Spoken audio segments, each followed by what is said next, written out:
filmando já. Olá pessoal, aqui é José, olha só. Estamos aqui num local com muita pedra, pode filmar para lá. Muita pedra, né? Tem muita pedra aqui, nós achamos alguns cristais, tal. Tá com cara de ter águas marinhas. Aqui nós estamos cavando, deu porcaria. Aqui nós estamos cavando aí, ó, achando cristais assim, né? Estamos achando esses cristais.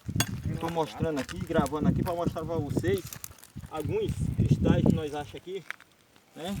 Depois, alguns cristais assim, ó, águas marinhas, com certeza que vai ter águas marinhas e um murion, o cristal murion. Temos aqui uma pedra dessa aqui, ó, cristalzão, só falta limpar, né? Limpando ela para ver alguns cristais murion que tem por aqui nela.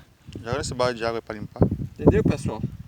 Aqui nós podemos conseguir esses cristais aqui. Aqui em cima aqui fica. Aqui tem um gigante, sabonete, tem muita mica, né? Aqui nós achamos muita mica. E as micas, né? Com certeza, cavar mais fundo aqui, nós vamos achar o murion. Muitos cristais bons aqui. Tô lavando aqui. Aqui parece que eu já achei um murion, tá escuro. Vai ter que lavar direito, né? Precisa de muita água para lavar. Aqui. Tá dando para ver direito que tá cheio de sabonete, que é o barro, né? Esse barro aqui é muito visguento, parece sabonete, uma pissarra braba, né? Para poder achar esses cristais.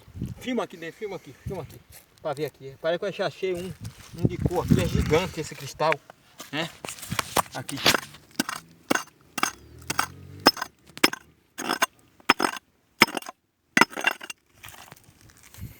Gigante. Né? Filma direito, filma direito, filma direito. Aqui, filma aqui dentro que você vai ver o cristal, ó.